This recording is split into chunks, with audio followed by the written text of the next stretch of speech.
Hello, my name is Anthony Lipinski. If you've heard this disclaimer before, feel free to skip to the timestamp on the left of me. I am not a neuroscientist, doctor, or licensed in anything in this space. Everything here comes from about a year of self-directed research and self-experimentation. I read the primary studies myself and linked them all. The framing and conclusions are my own interpretation, so treat it as that, not as medical advice, especially before changing your sleep, fasting, or anything involving stimulants or supplements. A lot of what I share is self-experimentation, results from one person, not a clinical trial, and some of what I test pushes outside of typical ranges. Individual physiology varies a lot, so don't replicate anything here without doing your own research. As of the day this video is posted, I don't run sponsorship, affiliate links, or paid partnerships of any kind. Everything I recommend or critique is based purely off the studies I've read and my own testing. If that ever changes, I'll disclose it clearly. Excuse the grotesque cut I just made. As it turns out, I wasn't filming when I talked this through, so I'm filming this, after the editing process. Right, let's get to it. Here's the issue. Everyone talks about flow like it's just that simple. It's easy, but it's not simple, right? Coding is different than video editing or script writing, and to say that all of them use the same flow state is illogical. Using the wrong tool from the wrong job can throw you off, burn you out, and ruin your results. So here's what I mean. First off, flow exists on a spectrum, right? When only a few flow characteristics show up, you're in microflow. And when all of them show up at once, you're in macroflow. So what does this even mean? Well, for you specifically, it means that there's a spectrum, and different tasks are better off using specific parts of that spectrum rather than spamming macroflow for everything. Second off, the neural circuits differ between tasks. Some work requires repetitive, familiar movements, while others involve new, unfamiliar challenges. There's research on this, but I feel it's logical to understand that different types of processing and attentional networks may be activated depending on the type of task at hand. I should let you know that there is no literature formally classifying flow into distinct types. This is all my interpretation. So let's discuss the flow states, right? First off, what most people know as flow is deep flow. The idea is mostly drafted from Dietrich's proposition on transient hypofrontality, right? According to this framework, flow state requires the support of implicit and automatic systems. This includes the basal ganglia and cerebellum, as well as the inhibition of most cognitive functions linked to the prefrontal areas. So what do all these beautiful buzzwords mean? This means that you shut off the part of your brain required for explicit or analytic processing. It also stops self-monitoring, time distorts, and execution becomes automatic. You're not going to get into deep flow when you're trying something new or doing something where you need to think too much. This type of flow won't be activated when you're, studying or doing homework. This type of flow is best for tasks which are well practiced for you, the type that requires skill but you could do with your eyes closed. So if you're an experienced coder or editor and you know exactly what you're going to do ahead of time, this is the perfect flow for you. If you need to activate it, I recommend writing down a list of everything you need to get done in this flow state, destimulating for 5 to 10 minutes for maximum output speed, and when you're ready to enter, put on some music you enjoy and have something to drink, Enjoy yourself. If you want to read more about this, Dietrich 2004. Second, creative flow. I believe this is a very fascinating mechanic. You'll see why soon.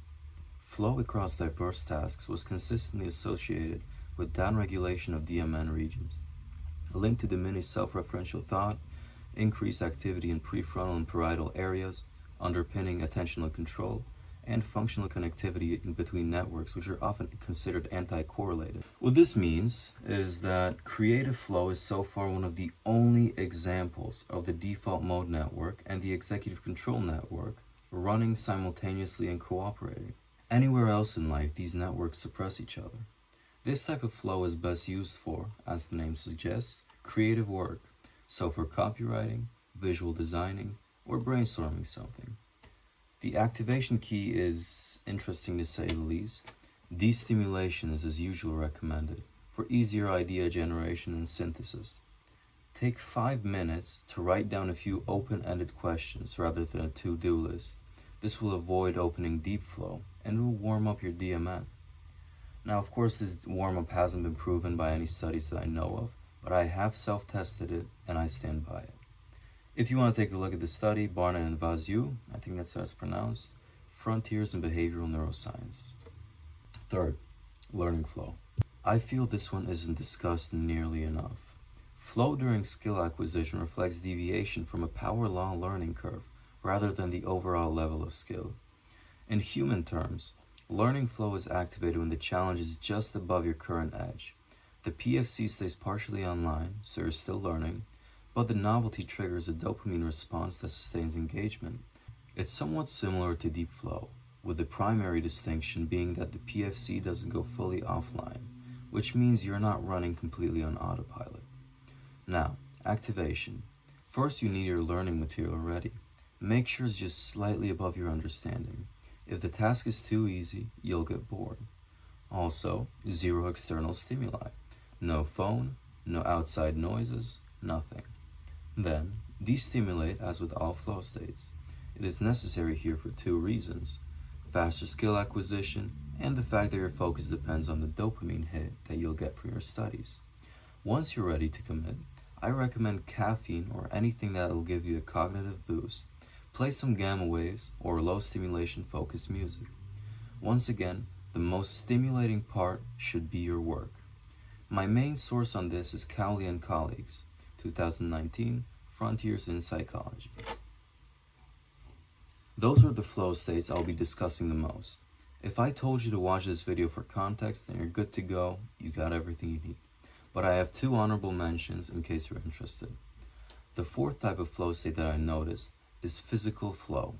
What athletes feel on the field, the way their movements feel automatic, frictionless, like the body is doing the work without them. See, a more comprehensive neural model of flow proposes that the underlying mechanism relies on internal models formed in the cerebellum during the acquisition of motor skills. In other words, when experiencing flow, the orders to execute actions come from the frontal areas, but for more efficiency they are being carried out by the cerebellum rather than the motor cortex, which is why everything feels so intuitive and effortless. The basal ganglia also plays a central role, especially in the automation of motor and cognitive routines. Dopamine release within these circuits reinforces goal-directed behavior. In other words, you're clicker training your brain to learn the repetitive movements. The best way to activate physical flow is to warm up, specifically a skill-specific warm-up, not because of muscle readiness, but cerebral circuit priming. Cold starting physical flow is very difficult because the internal models need activation first. If you're interested, drop a comment and I can remake an old self-experiment of mine to prove this conclusion. And if you're interested in seeing my sources, Golden Chichari, 2021 Internal Model Framework, which was cited in Alameda and colleagues, 2022 Systematic Review. I probably messed up both those pronunciations, but you don't really care. The last type of flow state I'll be discussing is the social flow. The citation on this is weak, and I don't know how to pronounce that last name. The cardiovascular synchrony data exists, but almost everything I said here is my own unproven interpretation of what I've noticed. Now take this example. A group of drummers go through a state of flow when they feel a collective energy. It's not the beat, it's something often referred to as entrainment. Also, when participants simultaneously report a flow state in a group environment, there are similarities to the cardiovascular triggers they experience. Now the most interesting part, social flow requires you to partially surrender executive control to the group dynamic. The PFC goes quieter, not because you're automated, but because the social feedback loop takes over regulation function, which the PFC normally handles alone. This flow state works well for team sports and music performance, but that's not really in our niche. What is in our niche is collaborative work sessions. By working towards a single goal, you can get so much more done.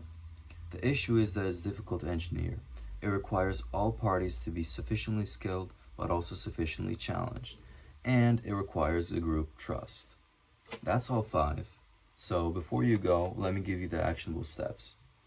First off, consider flow states to be tools. Tools that have a specific purpose. You wouldn't use a hammer for a screw or a screwdriver for a nail. Use the right flow state for the given task. Second, microflow is underrated. You don't need macroflow for everything. And besides, you'll be saved from burnout if you don't max out for every little task. And third, in the future, when the session doesn't feel right, ask yourself, why not? Did you use the right flow state? Was your environment primed for that specific flow state?